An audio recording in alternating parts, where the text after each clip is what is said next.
வணக்கம் உங்க எல்லாருக்கும். இன்னைக்கு நாம ஒரு ரொம்ப சுவாரஸ்யமான தரவுகள பத்தி அலசப் போறோம். ஆமா. ரொம்பவே முக்கியமான ஒரு டேட்டா அது. கரெக்ட். அதாவது திருச்சியை அடுத்த ஆலம்பட்டி புதூர்ல நடக்கிற நாம் தமிழ் கட்சியோட மக்களின் மாநாடு நிகழ்வு பத்தி தான் பார்க்க போறோம். இதுல பல்லாயிரக்கணக்கான மக்கள எப்படி எந்த டிராஃபிக் ஜாமும் இல்லாம நிர்வகிக்க போறாங்கங்கிற கூட்ட மேலாண்மை வியூகத்தை பத்தி தான் பேசப் போறோம். கண்டிப்பா. இது ஒரு பெரிய லாஜிஸ்டிக்ஸ் சேலஞ்ச். ஆமா. ஆரம்பத்திலேயே ஒன்னு தெளிவுபடுத்திடுறேன். இது எந்த ஒரு அரசியல் நிலைப்பாட்டையோ கட்சியையோ ஆதரிக்கிறதுக்காக கிடையாது. இந்த மாபெரும் கூட்ட மேலாண்மை, அதாவது கிரவுட் லாஜிஸ்டிக்ஸ் எப்படி வேலை செய்யுதுன்னு நடுநிலையா உங்களுக்கு விளக்குறது மட்டும்தான் நம்ம நோக்கம். எக்ஸாக்ட்லி. இதுல என்ன கவர்ந்த ரொம்ப இன்ட்ரெஸ்டிங்கான விஷயம் ஒன்னு இருக்கு. இந்த மாநாட்டுக்காக அவங்க போட்டிருக்கிற ஒரு முக்கியமான ரூல்.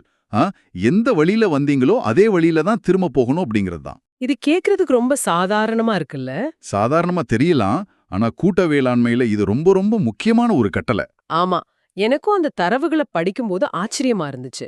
மாநாடு முடிஞ்சதும் பக்கத்துல இருக்கிற வேற ஏதாவது ஷார்ட்கட் வழியா ஈஸியா ஊர் போய் சேரலாமே, ஏன் வந்த வழியிலேயே போக சொல்றாங்கன்னு யோசிச்சேன். ஏன்னா ஒரு மாபெரும் கூட்டத்தை நிர்வகிக்கும்போது டிராஃபிக் ஒன்னோடு ஒன்னு கிராஸ் ஆகுறது தான், அதாவது இன்டர்செக்டிங் டிராஃபிக் தான் மிகப்பெரிய தலைவலி. ஓ, அப்ப இது ஒரு ஆமா. வந்த வழியிலே போக சொல்றதன் மூலமா அவங்க ஒரு தற்காலிகமான ஒன் வே கன்வேயர் பெல்ட் மாதிரி ஒரு சிஸ்டத்தை உருவாக்குறாங்க.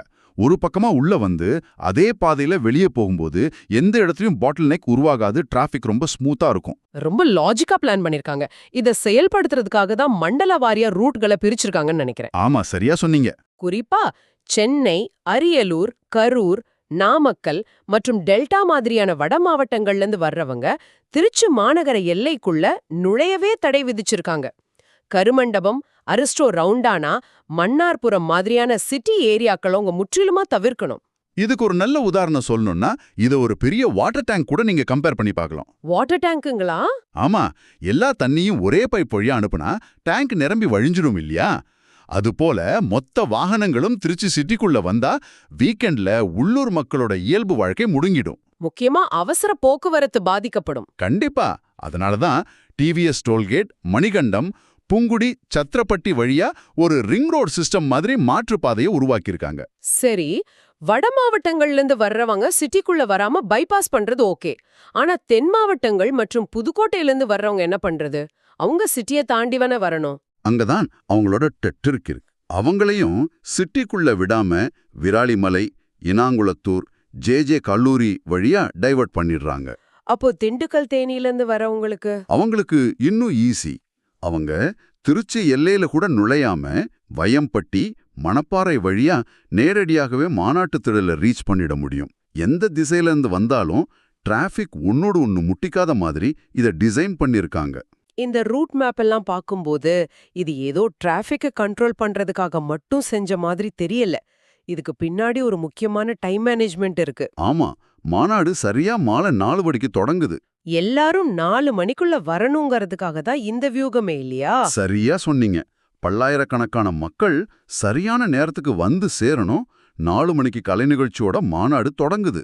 நமக்கு கிடைச்ச தரவுகளின்படி இந்த நிகழ்வோட உச்சக்கட்டம் என்னன்னா, சீமான் அவர்கள் 233 வேட்பாளர்களை மேடையில அறிமுகம் செய்யறதோட 234வது வேட்பாளரா அவர் எந்த தொகுதியில நிக்க போறாருங்கிற அறிவிப்பையும் வெளியிடுறார். கரெக்ட்.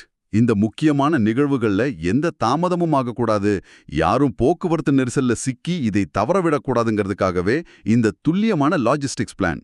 அப்போ ஒரு பெரிய அரசியல் மாநாடுன்னா அது வெறும் மேடை பேச்சுகளோட முடிஞ்சிடாது. அதுக்கு பின்னாடி இப்படி ஒரு மாபெரும் வாகன மேலாண்மை கூட்டத்தை கையாளும் திறனெல்லாம் எவ்வளவு முக்கியம்னு இப்போ உங்களுக்கு புரிஞ்சிருக்கும். இது ஒரு முக்கியமான கேள்வியை நமக்குள்ள எழுப்புது. உங்களுக்காக ஒரு சிந்தனையை நான் இங்க வைக்கிறேன்.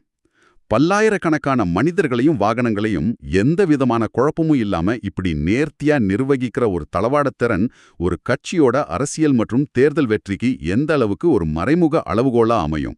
ரொம்ப ஆழமான ஒரு கேள்வி இது. அமைப்பு ரீதியான இந்த திட்டமிடல் அவங்களோட களப்பணிக்கு எந்த அளவுக்கு உதவும்னு நீங்களே கொஞ்சம் சிந்திச்சு பாருங்க. இது போல இன்னொரு சுவாரஸ்யமான தரவுகளோடு மீண்டும் சந்திப்போம். அதுவரை தொடர்ந்து சிந்திங்க.